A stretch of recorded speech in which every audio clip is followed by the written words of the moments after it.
Week for another story of adventure and intrigue when we take you back to Cairo and the Cafe Tambourine, run by Rocky Jordan.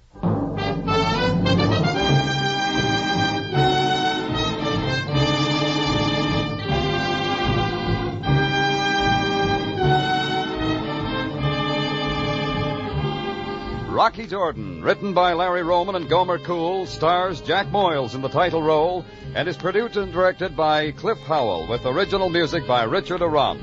Larry Thor speaking. This is CBS, the Columbia Broadcasting System.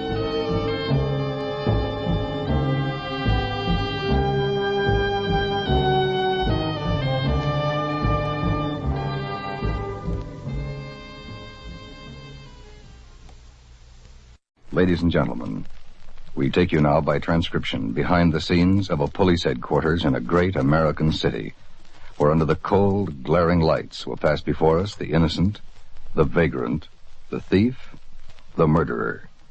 This is the lineup.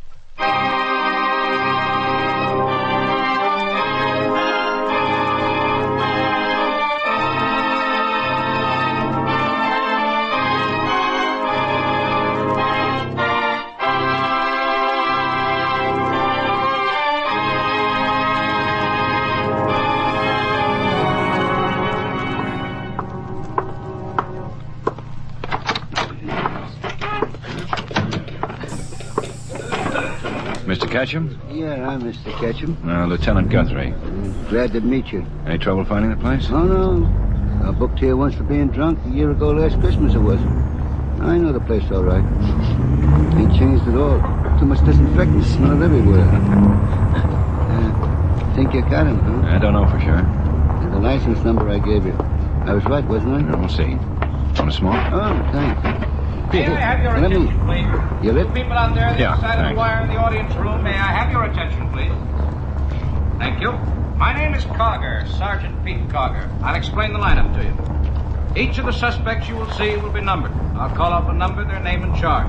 If you have any questions or identifications, please remember the number assigned to the prisoner as I call his name. At the end of each line, when I ask for questions or identifications, call out the number. If you're sure or not too sure of the suspect, have him out.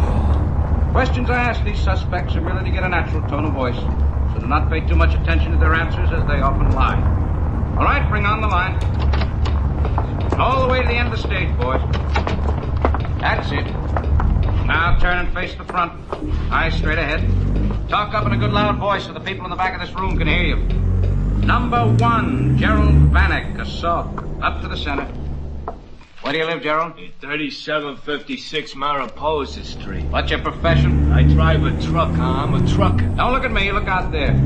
Any weapons on you when you were picked up? No. You own a car? Yeah. What make? Coupe, sedan, what? A 47 Packard black sedan. What's the matter with your ear? It got cut. How? In a fight, somebody clouded me with an ashtray. You taking good care of you, Gerald? Oh, sure. All right, slide on down. Number 2, Robert Prey, burglary. Robert Prey. Oh, I'm sorry. Come on, hustle it up. Where do you live, Robert? Ashland Avenue. It's 913, I think. Haven't you lived there very long? No, I just slept there the one night. It's a hotel, sort of. Where'd you come from? Well, Topeka, Kansas. What kind of work do you do? Painter. Sometimes I do carpentry. Any weapons? Oh, yes, gun, revolver. What's the caliber and make? Come on, Robert. Well, you make me kind of nervous. I'm just trying to think. It's, 38? Yeah. Smith & Wesson? Uh-huh. Well, is it chrome or blue steel? Can you remember that? Blue steel. Thank you. Well, you're welcome, Sergeant. Go on, move. Number 3, Edward Franklin, open charge. Give us your address, Edward. 213 West 18th Avenue. Your business? Construction work. I do steel work mostly. How long you been in town? Just a week, 10 days maybe. You own a car? Yeah, 46 Buick Cedarnet. It's maroon, but it's back in Pittsburgh. I haven't got it here. Any weapons on you when you were picked up? No, nothing like that. What's your weight? 238. Get back against the wall there. I'm 6'3 and a half. Just against the wall, huh? Lieutenant? Yeah. that's Okay. it. The big boy standing You always right there on wear the the stage. Get a sure? headache if I I'm don't. sure. Mind taking them off? Sergeant Cogger. Yes, sir. Number 3, hold for interrogation.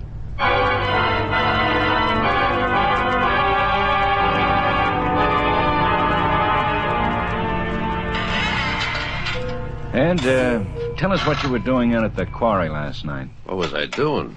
You know what I was doing out there, Lieutenant. Tell us again. I rented a car to take a look at this town. I thought I might like to work around here, so I just drove around yesterday, that's all. I happened to turn the car around when I got out by the quarry. That was about 8 o'clock, was it? No, it was almost 10, you know that. Where'd you drive? Oh, just around, all over. Do you remember any of the other streets you were on? No, not by name. One of them, a lot of drive-in theaters along the way. Uh-huh. You rented the car day before yesterday, is that right? Yeah. About 3 in the afternoon? Yeah. Why'd you rent a Cadillac then? Huh? You could have rented a Ford for $10 a day. Cadillac costs $15. Why? What do you mean, why? $15 a day to look around a new city when you could do it for $10? Seems funny, that's all. I just wanted the caddy, that's all. Nothing funny about that. You had the Cadillac last night and the night before. Where'd you go the night before? Nowhere. I stayed home. And that cad was sitting out there costing you $15? Yeah, I can afford it. You didn't go anywhere that night? No. But you went out last night. Out looking around, yeah. What time did you leave your apartment? Late in the afternoon, 4 or 5. Why didn't you look around in the daytime, Ed? Because I wanted to look around at night. After you finished driving around, did you go right home? Yeah. You didn't stop in anywhere? No. How about a drink? You have a drink somewhere along the line? No, I just said no. You're driving around town for 5 hours. Did you meet anybody? Talk to anybody in that time? No. Now, let me see. You've told us that you came in town from Pittsburgh 10 days ago. You took a fairly expensive apartment, and later on you rented a pretty nice car. That's right. What are you doing here, Ed? Looking. Just looking. I might want to live here. You don't know anyone here? No. Nearly everybody has some kind of reason for pulling up stakes and starting in another place. Well, I didn't. I just grabbed a plane in Pittsburgh and came here. Left my car and all my things there. If I decide to stay, I'll send for them. Why'd you leave Pittsburgh? I got fed up. You got fired, didn't you? Huh? You worked for the General Mayer Construction Company there, didn't you? Yeah, for 5 years. And they fired you 2 weeks ago. Isn't that the story? That's not the story at all. I quit. Look, Ed, the witness saw you drive up to the quarry edge last night and take a body out of your car. He says you threw it in the quarry and then drove away. You were identified as the driver of the car. Now, we want to get all the facts we can, clear this up one way or another. It's going to help you, and it's going to help us. Now, what happened in Pittsburgh? Well, this guy was working for me. I was foreman, you know. He had a lot of lip. Big man. Not as big as me, but big. Full of talk. Real good with the ladies. He got on my nerves one day, and I let him have it. You mean you hit him? Yeah. 5 teeth right across the front. Cost me $600 for dental work. The man didn't press charges? He knew better. Your wife living in Pittsburgh now, Ed? I haven't got a... Oh, my ex? Yeah, I guess so. I didn't see her much after we broke up. She charged you with assault once, is that right? I didn't hit her, just slapped her. We never got along. Ed, you have any idea why our witness would tell us what he did? Why he'd say he saw you dump a man's body in the quarry? Why he'd take your license number and tell the police? No, he must be crazy seeing things. But you were alone in the car all that time you were driving around? All alone. All alone, for 6 hours or better. That's right. Okay, Ed. You all through? For the time being. All right, Pete. Come on, Ed. Yeah.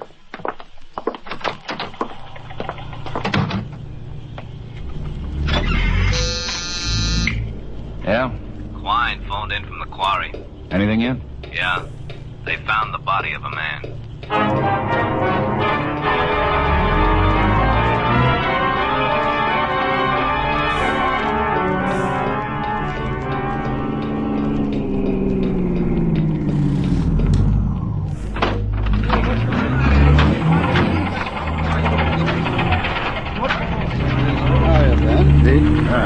What do you say, Doc? He used a crane belonging to the sand company for the grappling hooks.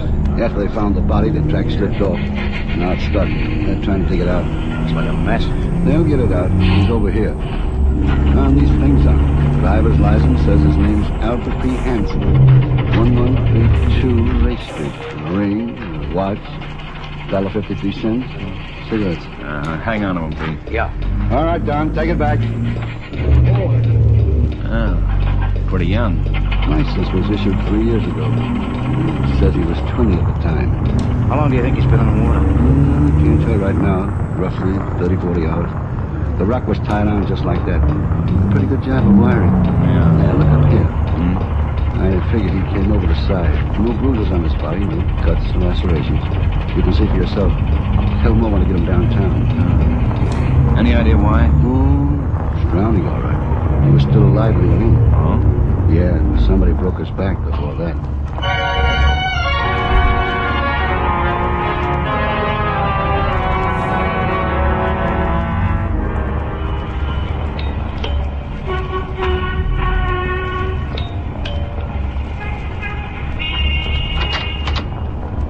Hello, does Alfred Paul Hanson live here? Yes. Yes, he does. I'm his sister, Mrs. Kelly. Well, we're police officers, Mrs. Kelly. We'd like to talk... Police? Oh, Lord. Is Al in trouble? My name is Guthrie. This is Sergeant Carger. May we come in, please? How do you do? What? Oh, well, yes, but I don't... Is your husband in, Mrs. Kelly? No, he's in Buffalo. He travels. I don't expect him back until Wednesday. I see. We'd like to check on a couple of things with you, Mrs. Kelly. When did you see your brother last? Last night at dinner. Did he leave the house after dinner? Yes. Please tell me. What was he wearing? Why, his tweed suit, I think. Has Al done something? Did you report him missing? No. No. Well, he's liable not to come home for 2 or 3 nights in a row. He stays with friends he has. That isn't it, is it? It may not be him, but we'd like to have you come downtown with us and look at a body. A body? Oh, no. All right, officers, I'll go.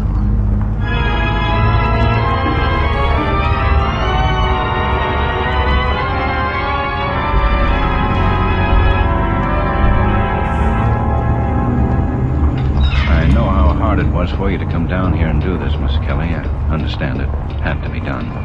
I know you had your job to do. Thank you, Miss Kelly. Now, you last saw your brother at dinner time yesterday? Yes. What time was that? About 6, I guess. He went out right after dinner. Did he walk or take the car? No. He walked. Can you remember if he had a phone call, made a date to meet someone? No. Any idea where he went? Did he say he was going to a movie or to a friend's house? No, he just said... Bye. Whatever you can tell us is going to help us, Mrs. Kelly. I suppose you know some of his friends? Mm-hmm. He brought girls over to the house now and then. Boys he'd gone to school with or been in the service with. Yes. Well, we'd like as many names as you can give us. Al had so many friends. Let's see. I guess one of his best friends is a boy named Bud Chisholm. You know his address? He lives with his family in Evanside. They have a big home there. And there's another boy, Borden Copeland.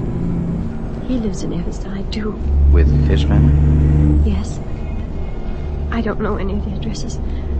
I suppose they're in the phone book. Yes, we'll take care of that. Now, who else? Oh, Jack Diddis. He lives quite near us, on Lafayette Street. D-I-D-D-I-S? Yes. That's all I can remember. If you contact them... You mentioned a girl. Oh, one he had over last week, Lucille. Lucille Malcolm. She's a sweet kid. Any other girls? And Nancy Follett. But she's in the West somewhere now. Did your brother ever work or live in Pittsburgh? Pittsburgh, Pennsylvania? No. Did he ever mention a man named Ed Franklin? Ed Franklin? No, I don't think so. He might have.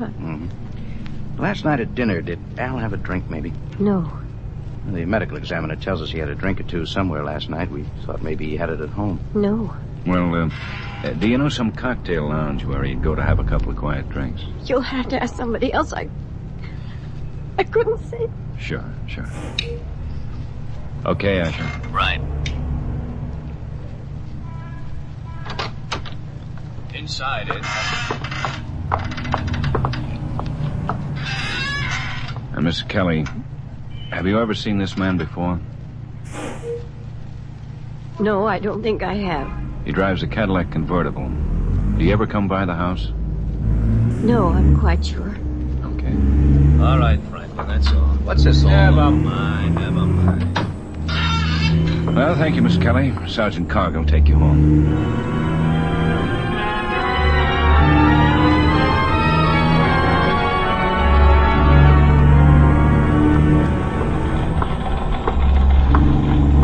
Morning, man. Hi.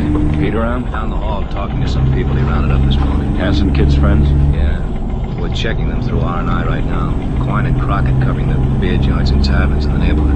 Morg sent over a picture. Nothing so far. Franklin still sticking with it? Harder than ever. He doesn't know the kid, never saw him. Well, if we don't get something today, we'll go to work on him again. Yeah, isn't going to be a cinch. What is? Okay, Jack. Hi. Morning, Pete. Ben, this is Jack Dittus. Lieutenant Guthrie, Jack. Hello? Sergeant Asher. Hi. Jack talked to Al on the phone the night he was killed. Oh? Well, tell us about it, son. He called and asked me to meet him at a place we used to go to now and then. The Midget Cafe. Yeah. I was right in the middle of dinner. Now, what time was this, do you know? Oh, about 8 o'clock, in and around there. He was talking from a phone booth. He was drinking a little bit. You mean he was drunk? No, just drinking. You know, a friend has a drink and tell it. Why did he want you to meet him, Jack? Oh, well, he said he'd met a girl there. Didn't say who. He only had a few dollars with him, and he didn't have any wheels. Didn't have a car. He wanted me to come by and bring him some money and chauffeur them around. I couldn't go, and I told him so. He called again a little while later. This time he said I had to come over, and I asked him why. He said he thought he could get me in a good fight. He could see how big I am, and the guys are always doing that to me. A fight with who? Well, I don't know. He said it was a guy he met there. Did you go over? Yes, I did. I got there about 10:30, but he wasn't there anymore, so I came on home. You say the name of this place is the Midget? Yeah, it's easy to find. Just go out 43rd Street. About half a mile past the stone quarry.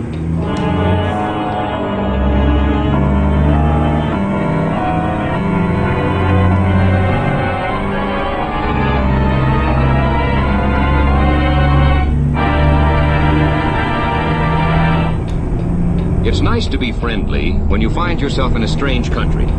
But do you know where in the world you wouldn't walk up to someone on the street, say, got a light, bud, and offer the man a cigarette? One place you most definitely wouldn't do that is in Saudi Arabia. In general, Saudis observe the customs of their religion, which forbid smoking. They are also forbidden to dance or to drink alcoholic beverages. If you are stationed in Saudi Arabia or are visiting there, you'd do well to remember something else if you happen to be a smoker. Tobacco is not used in government offices, nor in the presence of members of the royal family. By observing the customs of other countries, you make a friend for yours.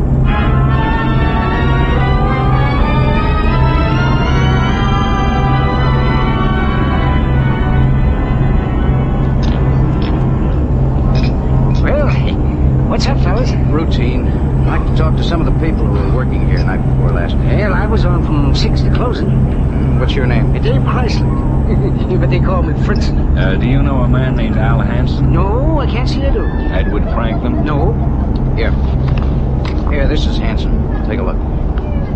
No. Well, we heard he was in here night before last. Well, he might have been. I don't know. Oh, wait a minute. I take it back. I served this guy myself. What's wrong with him in the picture there? What time did he come in? I don't know, but he sat right over there. Yeah, I remember that. Tell us what you can, will you? Well, there's nothing to tell. He come in, he had a few drinks, and he left. Thelma sat with him for a while. Yeah. You want to talk to her? Sure. Where can we find Thelma? Well, she's the bar. Night before last, she was off, so she come in, she had a drink. Yeah, you want her? Yeah. Yeah, wait, no, Thelma! All right. Yeah. Hey, Thelma, these two gentlemen are police officers. They want to talk to you. Oh, sure. You can go ahead with what you're doing. Oh, yes. Now, what's your full name, please? Thelma Lacey, Where do you live? 135 East 16. Hey, what's the matter? Am I in trouble? Now, we're investigating a homicide. I understand you had a few drinks with Al Hansen night before last, is that right? Al Hansen. Oh, Al. Is that his last name, Hansen? Yep. This is Al Hansen, Miss Lacey. Oh, sure. He was killed night before last. Body was dumped in the stone quarry down the road. That nice kid. That nice kid? Would you like to go outside in the car and talk? Yeah. Yeah, it'd be better. Come on.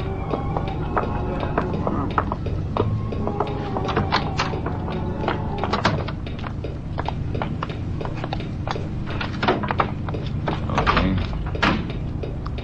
Now, how long have you known him? Well, I just met him the other night when he was in here. Mind telling us how you met him? Oh, he was just sitting there drinking by himself. He kept looking at me. I was talking to Fritzy, and well, I went over and sat down. We began talking. Made a couple of phone calls trying to get a friend of his to come over with his car. Did this friend show up? Well, I don't know. I don't think so. Somebody I knew spoiled it. Well, how's that, Miss Lacey? Well, I know this man, sort of. I met him just the other night before. Ed Franklin's his name. He been wanting to take me out, and I wouldn't go out with him. He said he'd keep trying. Ed Franklin was in here that night? Yeah, looking for me, I guess. Pete. Is this him? Why, yes. But what? How long did you say you've known him? Just one night when he was in here before. What happened? I mean, when he came in and you were sitting with Al Hansen. Well, he saw Al was just a nice kid. Ed began throwing money around. Told us he was a big stock and bond man. Night before he told me he was a lawyer. Neither of us believed what he said. You could tell we didn't believe him either. Al finally called him a phony, and Ed said he had a big Cadillac out in front that wasn't phony at all. Well, I took Al to one side, told him I'd like to have another drink with him, but he'd have to get rid of Ed somehow, or he'd ruin our whole evening. Al told me to pretend I had to go, and he'd meet me here later. The idea was that Ed was only buying drinks and hanging around to try and get me to go out with him. You wanted to be with Al? Sure.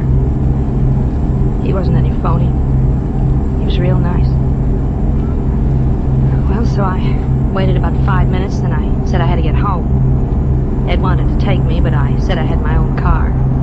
Instead of leaving, I just went around to the side and waited. Pretty soon I saw Ed come out. Oh, was he alone? No, Al was with him. He was showing Al the Cadillac. Well, he had it all right, but he still looked like a phony to me. They both got in the car. You saw them clearly? Yes, I was in that little room right off the kitchen there, see? But where was the car parked? Oh, right about here. They sat there and talked for a minute. I saw Al start to get out, but Ed grabbed him. He's pretty big. They talked a little while after that. Yeah, and then what happened? Well, that's it. What? They drove off together. Al never came back.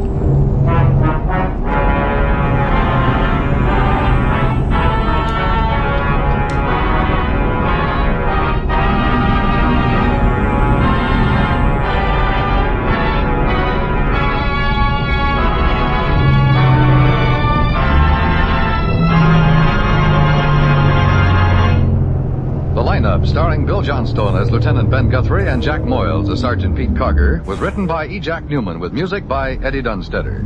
Featured in tonight's cast were Harry Lang, Peter Leeds, Howard McNear, Hal March, Jeanette Nolan, Jack Carroll, and Paula Winslow. The lineup was transcribed in Hollywood by Jaime Del Valle. William Gargan stars as Barry Craig, confidential investigator.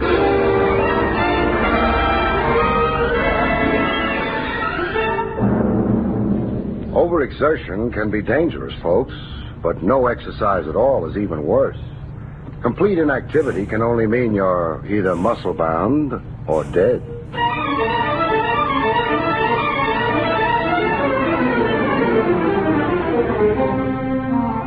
The National Broadcasting Company presents William Gargan in another transcribed drama of mystery and adventure with America's #1 detective, Barry Craig, confidential investigator.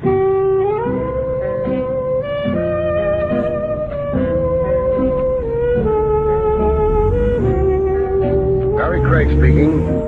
Every profession has its system of reciprocal favors among colleagues. A doctor consults a fellow practitioner. Lawyers put their heads together. And even private police operatives requisition each other's time and brain power. The colleague and competitor who sought my aid one fine day was a chap named Max Marcy. Marcy operated a one-man investigation agency a half mile from the dump I call my own. Not too young, Marcy. Long in years. Ready for retirement, but too poor to afford it. I'm 35 years in the business, Craig. I'm afraid there's only one way I know of to quit. Feet first, huh? The pine box, yes. What keeps you coppering, Max, when you could be riding a rocking chair? The same thing that started me working 3 decades ago. Food, shelter, and the high cost of government? A livelihood, yes. Nothing socked away, Max? Oh, maybe $500 in war bonds. Not much for a lifetime in harness. You know, there's an old axiom, Craig. Yeah, it's up there on my wall, reading Cops Die Broke. Work for me, Craig. On what? The man I frankly find impossible to locate. For 3 weeks now, I've used every trick I know. Every avenue. His name?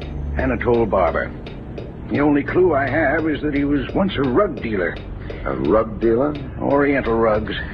15 years ago, he had a store on 3rd Avenue. Cold trail, huh? Cold like ice. Who assigned you to look for Anatole Barber? And that information is confidential. I understand. Client doesn't want his name bandied about. So you're really stuck, huh, Max? Oh, not so much stuck as... As? Sick. Exhausted. I don't have the old strength. You know, the machine runs down. This coming October, I'm 64, Craig. Then why not just dump a tough case? Why aggravate yourself? $2,000. Who can dump $2,000? No cop I know. Find Anatole Barber. I'll split with you. The fee's all yours. I'll just tap you for expenses. Barber, a one-time rug dealer. You've, of course, got a full description of him. And even a photograph. Oh, Craig, I don't know how to thank you. I'm not doing it for you, Max. I'm really doing it for me.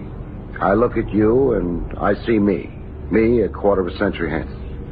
I'm out asking a younger cop to help me stay in business. One cop runs into a blank wall. Another cop finds a door through the wall. The luck of the game.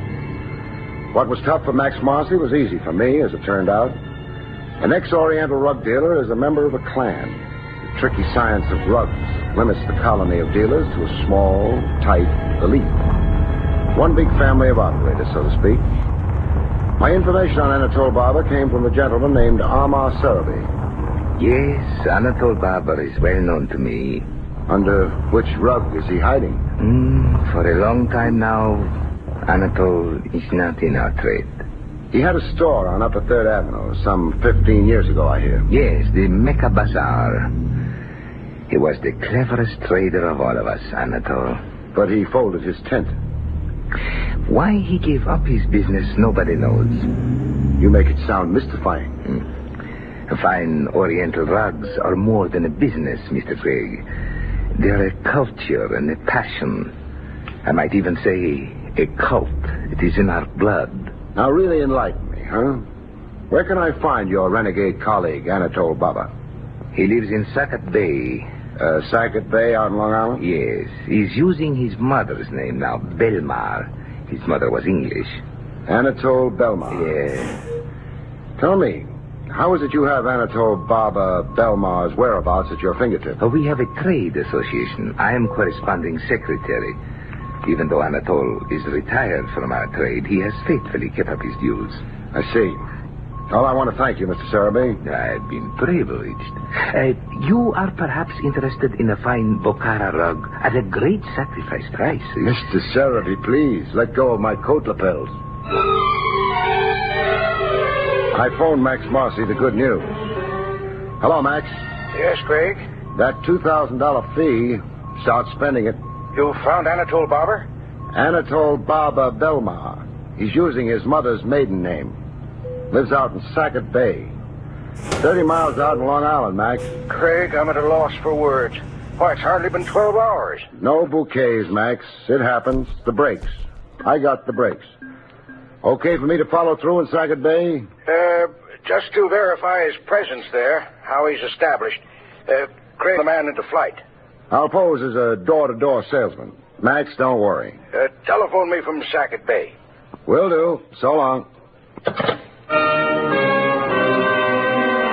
A Sackett Bay, Long Island, the guy with blue freckles in the general store told me where to find Anatole Belmont. On an island a half-mile off the mainland. Anatole B was known around Sackett Bay as the recluse type. The gent with a black patch over his eye ferried me to Belmar's Island. He drove the leaky motorboat like a suicide, as many knots an hour as he had kinks in his brain. Hey, Buster, slow down. Hey, Buster, I'm 2 premiums behind in my insurance. No answer. Either a deaf mute or not to talk to the fast. I found a suitable prayer and began to mumble it. Belmar's Island had overstuffed seagulls on it the size of vultures. It also had a shack. A shack put together with paper, paste, and wire. I knocked politely. Oh, Anatole Belmar. No answer. I did the impolite thing. I just walked in. Inside, I again did the polite thing. I removed my hat. You generally do if you've got visiting manners.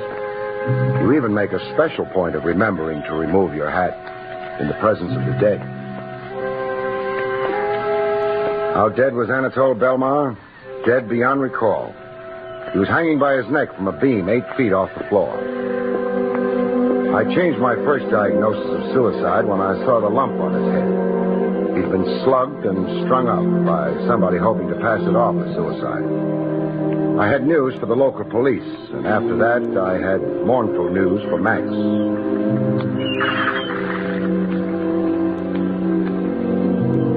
Back in Manhattan, USA, I gave Max the mournful news. Funny thing, though, Max wasn't too surprised. All day today, I anticipated just what you've now told me, Craig.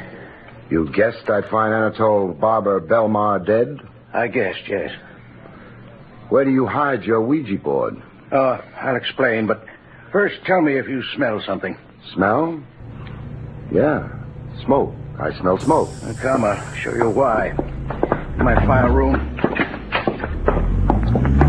Look, Craig. You've had a fire in here, huh? When, Max? This morning.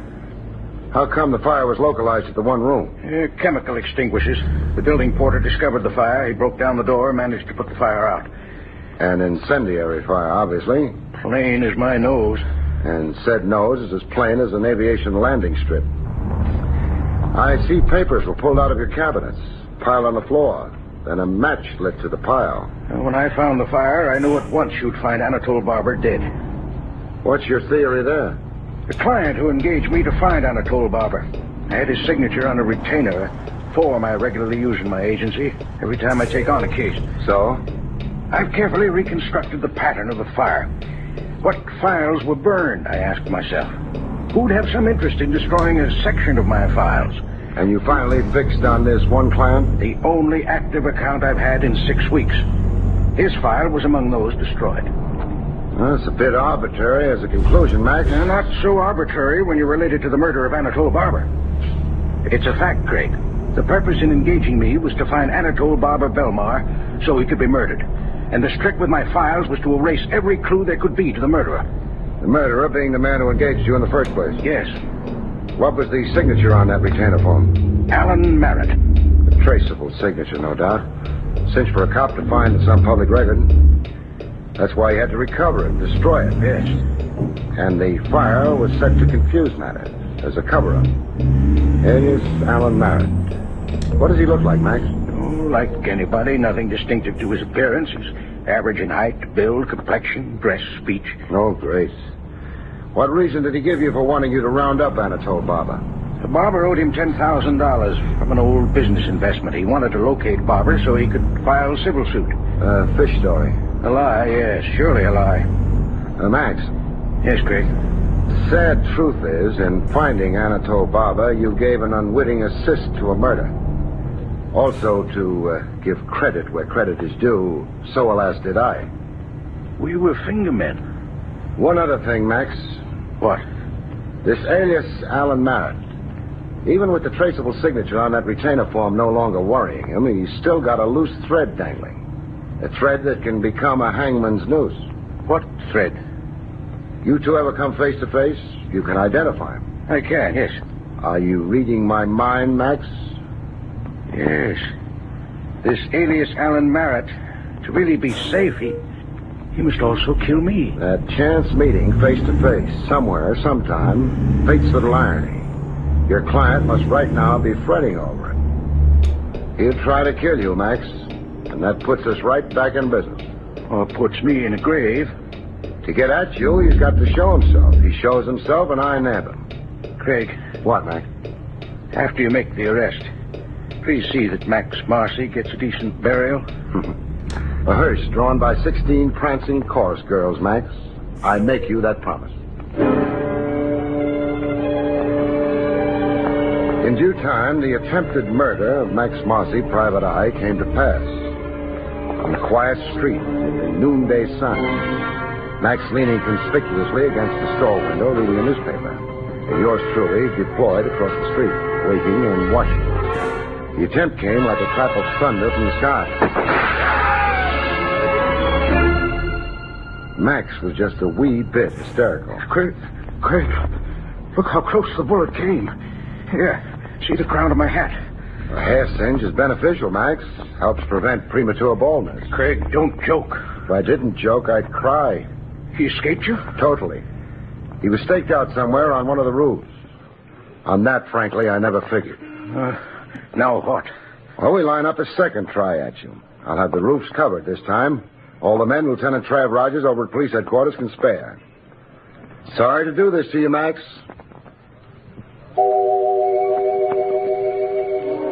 The unfortunate thing about murder is you can't always predict where and when it will take place.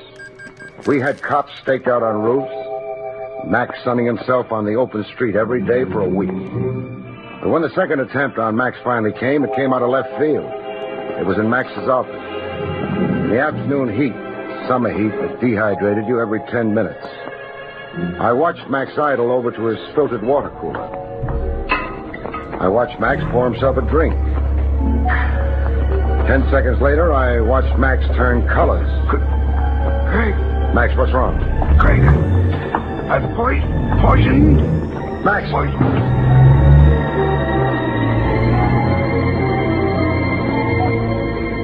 Poison in the water cooler, but not enough to kill, luckily. In the hospital 6 hours later, Max managed a whispered conversation. Craig.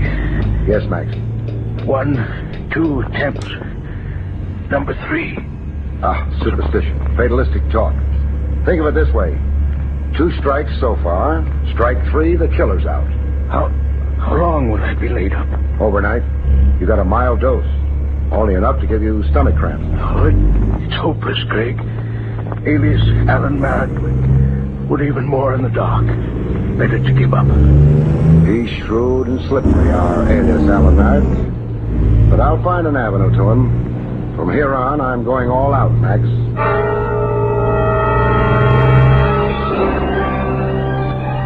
For utter lack of a lead, I did next best to the nameless thing. I stopped in to admire Oriental carpets in the shop of my original contact, Amar Sarabi. Yes, I have heard the sorrowful news. Police check disclosed no next of kin, no relatives. Anatole Barber was alone in the world. How about best friend? Anatole Barber turned friendships away. He was suspicious and secretive. How about lady friend? Ladies? No, I do not think. Oh, come on. Even a suspicious and secretive recluse has some male ego. Some passing interest in the opposite sex. There was a woman. Oh, but such a long time ago. What was her name? Madame Nila Gallard. Know where I can find her? Nobody has seen Nila Gallard for 10 years. How close was she to Anatole Barber? All I know to say, she worked in his store, the Mecca Bazaar. They would work together, take their meals together. Sounds chummy enough. Say, Sarabi. Yes? Anatole Barber's burial. The police have it scheduled for the day after tomorrow. A Potter's Field burial under the auspices of the city. Oh, this is regrettable. I shall see that the association extends the honors due him. That is to say, pays the bills for the funeral. Well, that's fine, but keep that quiet. What I want you to do is kinsman's being given an obscure pauper's burial. Create sentiment and sympathy. Make old friends and business associates want to pay their last respects. Give Anatole Barber a decent send-off. You think Neela Gallard will hear this and come to the funeral? I hope Neela Gallard will put in an appearance.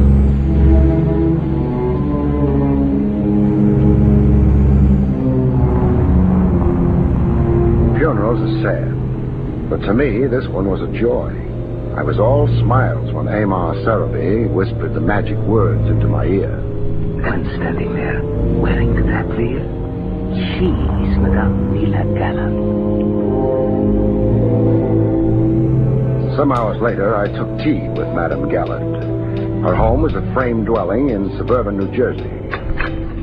A middle-aged woman, once beautiful, you could tell, but heavy lines in her face now like she'd known troubled times. I knew it was a mistake to come to Anatole's burial. Now look, you're a dignified woman, so let's do this with dignity.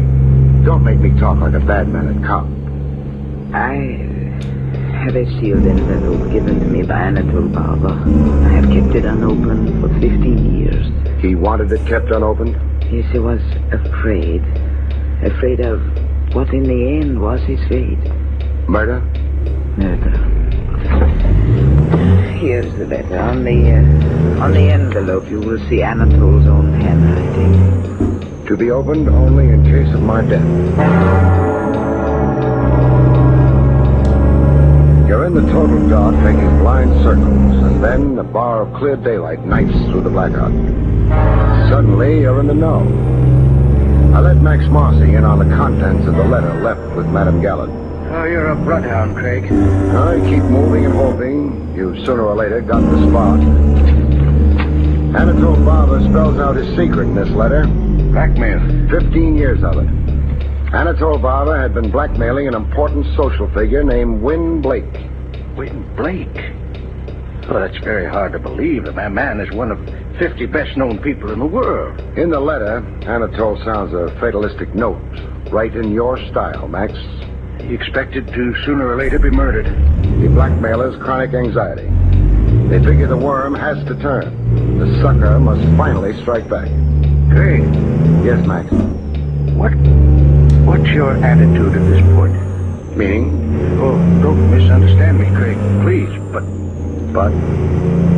You can speak out openly, Max. Well, do I motivate decisions from now on? Or do you? Meaning it was your case originally? There are these new ramifications. A lot of it none of our business as private operatives. Then a man like this Win Blake, a figure his size, we bungle handling it somewhere, it could blow up in our faces. Come down to what's bothering you, Max. All right. Frankly, is it any of our business now? It's my business, Max. You can scare off and quit. Figure the angles and decide there's no dough anywhere in it. Only headaches and risks. But don't please decide for me. Murder and blackmail is a public business, and while I'm a private investigator, I'm also a public citizen. You're pretty good at speeches, too. All right, forget I said anything. Do what you have to do.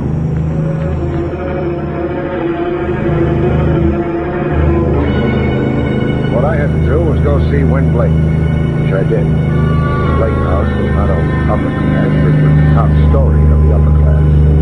And the guy who wielded the scepter of the palace looked every inch his role in life. Gray, distinguished, stiff, aristocratic spine. Polished surface veneer with only one thing marring. His eyes. I'd never seen sadder eyes. I wondered when there would be a man just like yourself. A detective would come to Blake Manor. You've been wondering that nightmare for 15 years. Yes, for 15 years. Your deal of it, sir, the eternal apprehension. The ghost in your closet clanking his chains. And these days since the death of Anatole Barber, I've barely weathered them. Remorse? I'm not surprised at the innuendo. I rather expected it. Who else would care to murder Anatole Barber? I have no answer to that. Barber, a beach who's been blackmailing you for 15 years. But I paid his every demand all these years. Why then now would I want to do violence to the man? I've got a simple answer to that. You just couldn't find Barber to kill him. I did not murder or cause the murder of Anatole Barber. What was he blackmailing you for? What did he have on you? Without legal counsel, I'm not sure I... All right, I'll tell you. I was involved in an accident in the summer of 1939. Automobile accident? Yes. A late hour in the driving rain, very little visibility. It was on a downtown street. I struck and killed an elderly pedestrian. Hit and run, huh? I'm ready now to face the charges, but I was cowardly enough and fool enough to drive away. Let my panic override my better judgment, my more decent instincts. You see, you had a lot to lose, you figured. You didn't want a vehicular homicide against you. I just drove away. But not unnoticed, undetected, as you believe that. Somebody saw the accident, jotted down your license plate number. Anatole Barber. Mm-hmm. He operated a store where the accident occurred, a rug shop in the Mecca Bazaar. He saw everything through the store window. And he's played you ever since. He promptly closed up shop and made you his chief business from then on, huh? He extorted a fortune from me in these 15 years. When did he tap you last? 2 weeks before he died. How much did you give him? A periodic $10,000 in cash. I left the money in a designated place, as I always did. Barber never showed himself personally. He wasn't taking any chances. Did you hire a private detective to locate Anatole Barber's whereabouts for you? I did not. No, huh? Anybody else in your family aware of your predicament with Anatole Barber? My wife knew, and so does my son. Your wife knew, you say? My wife is dead. Oh. And your son, where is he? He lives away at his school. What's the school? Eagle University, a medical college. Stuart in the senior class. But my son couldn't possibly have anything... How can you be sure? I suppose I cannot be sure. Son trying to get his pop out of a situation. The son nervy enough to commit the murder his father shrinks from doing. Win Blake or the son Stuart Blake? I ask you, who else would want to murder Anatole Barber? So Barry Craig went to college. The college dormitory room is only a box built around silver loving cups, souvenir banners, and pin-ups of Jane Russell. Barber was firm and murder was too merciful for him. Asked me he deserved 15 years of some insidious oriental torture. Did you kill him? Did I what? Murder Anatole Barber. Yeah, sure I did. He had it coming and I gave it to him. Nice try, Sonny. Try? Try at taking the heat off your father. My father? Dad hasn't got the moxie for the job done on Anatole Barber. But you have, huh? I say I killed him, so let's not beat that question around anymore. Okay, we'll bypass that question for the time being. Now answer me this, and truthfully. Did you hire a private detective to track down Barber? I hired Max Marcier. Do you doubt that, too? Well, proof could help. Proof? Sure, wait a second.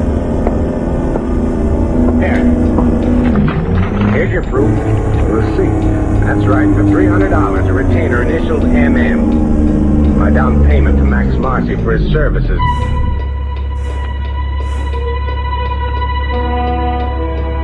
There was a statue in bronze on the college campus steps. General somebody or other. There was almost a second statue unveiled there about the time I was leaving. A statue of yours truly, stiff in the joints with an undertaker's glaze on top. A shot that froze me but didn't kill me. I was marked for murder. I had the case wrapped up and the killer knew it. I brought Max Marcy up to date. The son is plainly lying to protect the father. That's my thought. Arrest the father. Under arrest, he'll confess. To keep the boy honest, huh? Let the son take the father's blame. That's the ultimate cowardice. It's unthinkable. No decent father would. You're right there, no doubt. I, swiped a photograph of the son off his bureau top. This, Max. Handsome kid, huh? Yes, strapping. Nothing average about his looks, huh, Max? Way above average in height, size. Very distinguished looking, generally. Crew cut. A break in the beak of his nose. An unusual looking boy, yes. That admission, Max, kind of gives you the lie. Lie? Oh, you mean my description of alias Alan Merritt? Yeah. Your nothing description of a man you invented. The big lie you told me. I've just remarked on the glaring flaw in your almost perfect scheme, Max. Scheme? Crime. You're accusing me? Of beating my time to Sagat Bay. Of murdering Anatole Barber before I got there. I found Barber for you. You did the rest. But, Craig, consider all the facts. Facts, huh? Facts like the phony fire you set yourself? Or the hood you hired to climb a roof and shoot at you? Or the modest dose of insect poison you deliberately poured yourself from the water cooler? All to blind me to your guilt? Or maybe the fact that you tried to kill me today on the campus steps of Eagle University? You are full of ideas, my good friend.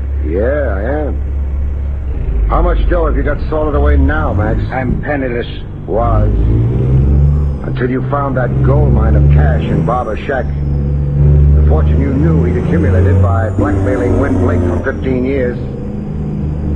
You really tried providing for your old age, colleague. Words, accusations, talk, you need proof. I know. A tough old bird like you, it will need an army of cops to find that fortune you swiped and stashed away. Sure, proof's going to be tough. But let's start it going officially, huh? You're arresting me? Arresting and charging you. From there on, it's up to the regular police. I've personally gone as far as I care to go. You're sentimental about me. No, Max, not a bit sentimental. Just fed up and bored. You're kind of creep I'd rather read about you in the papers. Why knock myself out? Walk ahead of me, Max.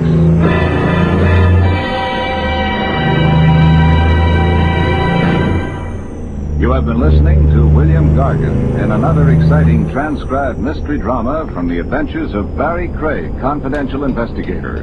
Tonight's story, Blood Money, was written by John Robert.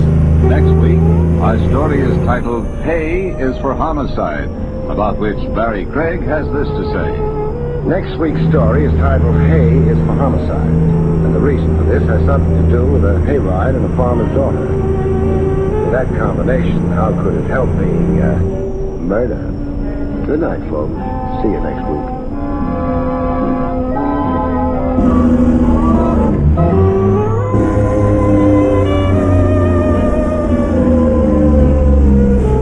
The National Broadcasting Company has just brought you an NBC Radio Network production with William Gargan starring as Barry Craig, confidential investigator, and directed by Arthur Jacobson. Also heard were Jim Nusser, Marvin Miller, Betty Lou Gerson, Jack Moyles, and Paul Richards. John Lang speaking.